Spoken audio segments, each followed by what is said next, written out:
खुलुमबाय स्टुडिअ दं आं राजीव बसुमतारी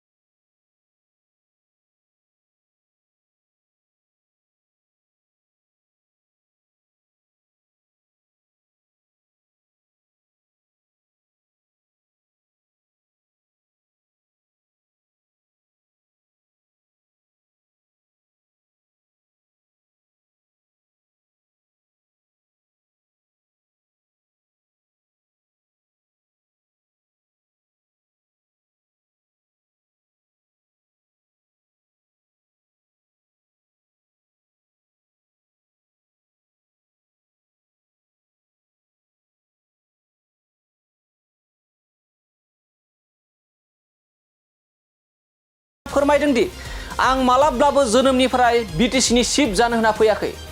बिटिसिनि चिफ सोर जागोन एबा सोर बायदि बिथाङा जागोन बेखौ रायजो राजायासो सायख'गोन। आं दिनै बिटिसिनि चिफ जानो होनब्लानो एबा सानब्लानो जानो हाया। बिटिसिनि चिफखौ खालामगोन रायजो राजाफोरा आरो बिटिसिनि चिफ जानायानो देरसिन एबा गिदिर नङा। बिटिसिनि 32 लाख सुबुंफोरखौ एबा सुबुंफोरनि खामानि मावनायासो गिदिर बाथ्रा, जेराव चिफनि मुङाव एबा चिफ जानाया एसेबां गिदिर बाथ्रा नङा होननानै बे समाव बाथ्रा बुंनो बिटिआरनि गाहाय मावफुं सोद्रोमा प्रमोद बर' बिथाङा। আজি কোনে চিফ হ'ব, কোনে CM হ'ব, কোনে EM হ'ব সেইটো ডাঙৰ কথা নহয়। কোনে বিটিআৰৰ 35 লাখ জনসাধাৰণক মৰম কৰিব, কোনে বিশ্বাসত ল'ব, কোনে সন্মান কৰিব, ইয়াৰ সমন্বয় আৰু শান্তিৰ কাৰণে কোনে কাম কৰিব সেইটোহে প্ৰশ্ন কৰক। আৰু মোৰ কথা বেলেগ একো নাই। মই চিফ হোৱাটো ডাঙৰ কথা নহয়। চিফ হোৱাটো মই মানে মাৰ পৰা পেটৰ পৰা জন্ম পোৱাৰ পৰাই মই ভাবি অহা নাই যে মই চিফ হ'ম। সমাজৰ কাম কৰিলোঁ 32 বছৰ, তাৰ পিছত এতিয়া এটা সমাজে দায়িত্ব দিছে, সেইটো দায়িত্ব মই লৈছোঁ। आरो बे समाव नोंथांखौ फिन गोसोखाङो दि बिथाङा मोनसे समाव गोलाव सम दुलाराय बर' फरायसा आफादनि आफादगिरि बिबान लाबोनानै बिथाङा खामानि मावदों। बेजों लोगोसे गुबुन गुबुन हारिनि खैफोदनि थाखाय बाथ्रा बुंबोदों। गोबां बोसोर एबा बिथाङा फोरमायदों 32 बोसोर रायजो राजानि एबा रायजो राजानि जानानै खामानि मावबोदों।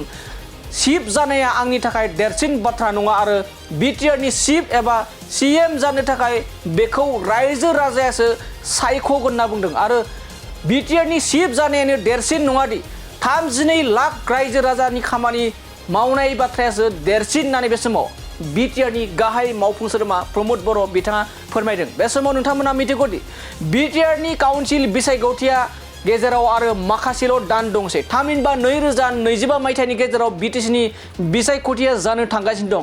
बेनि सिगांनो गोबां राजखान्थि दैदेनगिरि बिथांमोना बिटिआरनि फैबाय थानाय चिफआ सोर जागोन बेखौ सोंथि खालामदों एबा BPF दोलोनिफ्राय बुंदों हाग्रामा महिलारि बिथाङा चिफ जागोन। BJP दोलोनिफ्राय बुंदों आथिखालनि आसाम आयेन आफादनि बुंथिगिरि बिस्वजित दैमारि बिथाङा थारैनो चिफ जागोन नामा, बेफोरबायदि गोबां सोंथि सिखारबाय थानायनि गेजेरावनो बे समाव बिटिआरनि गाहाय मावफुं सोद्रोमा प्रमोद बर' बिथाङा बिटिआरनि चिफ जानायनि सायाव गोबां मानि बेसेन गोसा बाथ्रा बुंनायखौ बे समाव नुना मोननाय जादों। दानिया फैदो बिदिब्ला बिटिआरनि गाहाय मावफुं सोद्रोमा प्रमोद बर' बिथाङा थारैनो बिटिसिनि 32 लाखनिबो बांसिन रायजो राजाफोरनि खामानि मावनायनि सायाव माबायदि बाथ्रा बुंदों जों बिथांनि बुंनायनिफ्राय बे समाव आबुङै मिथिना लानि। बहुते बहुत কথা ক'ব, কিন্তু নিজৰ এজেণ্ডা আছে। সকলোৰে এজেণ্ডাই কাম কৰিব। UPPLৰ এজেণ্ডা কি আছিলে? 2015 চনত UPPLক UG ব্ৰহ্ম ডাঙৰীয়াই যেতিয়া জন্ম দিছিলে তেতিয়া BTR অঞ্চলত মানুহবিলাকে থাকিবলৈ পৰা পৰিৱেশ নাই বুলি বহুতে এৰি গৈছিলে। তেতিয়া হত্যা, হিংসা, বিভিন্ন পৰিৱেশ BTR অঞ্চলটোত মানে জুৰুলা কৰি পেলাইছিলে আৰু মানুহৰ মুখত হাঁহি নাইকিয়া হৈছিলে। তেতিয়া UG ব্ৰহ্ম ডাঙৰীয়াই এটা ৰাজনৈতিক সংগ্ৰাম আৰম্ভ কৰিলে। তাত আমিও যোগদান কৰিলোঁ আৰু 2020ত শান্তি চুক্তি হোৱাৰ পিছত আজি UPPLৰ চৰকাৰ আহিছে, UPPL BJPৰ চৰকাৰ, আৰু ইয়াত মানুহৰ মুখলৈ হাঁহি ঘূৰি আহিছে। এতিয়া বহুতে বহুত কথা ক'ব, কিন্তু আজিৰ পৰা 5, 10, 15, 20 বছৰত ঘূৰি যাওক, তাৰ পিছত বহুত কথাটো কওক। গতিকে আজি কোনে চিফ হ'ব, কোনে CM হ'ব, কোনে EM হ'ব সেইটো ডাঙৰ কথা নহয়। কোনে বিটিআৰৰ 35 লাখ জনসাধাৰণক মৰম কৰিব, কোনে বিশ্বাসত ল'ব, কোনে সন্মান কৰিব, ইয়াৰ সমন্বয় আৰু শান্তিৰ কাৰণে কোনে কাম কৰিব সেইটোহে প্ৰশ্ন কৰক আৰু মোৰ কথা বেলেগ একো নাই মই চিফ হোৱাটো ডাঙৰ কথা নহয় চিফ হোৱাটো মই মানে মাৰ মানে মাৰ পৰা পেটৰ পৰা জন্ম পোৱাৰ পৰাই মই ভাবি অহা নাই যে মই চিফ হ'ম সমাজৰ কাম কৰিলোঁ 32 বছৰ তাৰ পিছত এতিয়া এটা সমাজে দায়িত্ব দিছে সেইটো দায়িত্ব মই লৈছোঁ আৰু মোৰ তেজত বা মোৰ তেনেকুৱা চিন্তাবিলাক আহিব দিয়া নাই যে চিফ হ'বই লাগিব এইটো দলে সিদ্ধান্ত কৰিব নিজৰ নিজৰ দলে সিদ্ধান্ত কৰিব গতিকে কোনে কি এজেণ্ডা আছে এইটো নিজে নিজে ৰাখক ৰাইজে ঠিক কৰিব কিন্তু বিটিআৰ অঞ্চলত যিহেতু যোৱা 30-40 বছৰত ইমান বেয়া পৰিৱেশ আছিলে এই পৰিৱেশটো ঘূৰাই আনাত প্ৰধানমন্ত্ৰী নৰেন্দ্ৰ মোদী ডাঙৰীয়া গৃহমন্ত্ৰী অমিত শ্বাহ ডাঙৰীয়া আৰু অসমৰ মুখ্যমন্ত্ৰী ডক্টৰ হিমন্ত বিশ্ব শৰ্মা ডাঙৰীয়া ডাইৰেক্টলি ইয়াত মানে বহুতখিনি চেষ্টা কৰি পেলাই আৰু আমাৰ যিটো সংগ্ৰামীসকল আছিলে এই পৰিৱেশটো আজি আহিছে গতিকে মোৰ একদম প্ৰাইম সবচে ডাঙৰ এজেণ্ডাই হৈছে বিটিআৰ অঞ্চলত অনাগত দিনত পুনৰ অশান্তি গোষ্ঠীগত সংঘৰ্ষ বা জাতি জনগোষ্ঠীৰ মাজত যিটো সমন্বয় ঘূৰি আহিছে এইটো কোনোবা ধ্বংস কৰিব বিচাৰিলে এইটো কেতিয়াও দিয়া নহ'ব ইয়াৰ কাৰণে আমি কাম কৰি যাম मोनसे फोसावथाय नोंथांमोननि ओनसोलाव सोरबाफोर ड्राग्स एबा फेग्रा मुवाजों नाख्रेबजानानै थानाय सुबुं दं नामा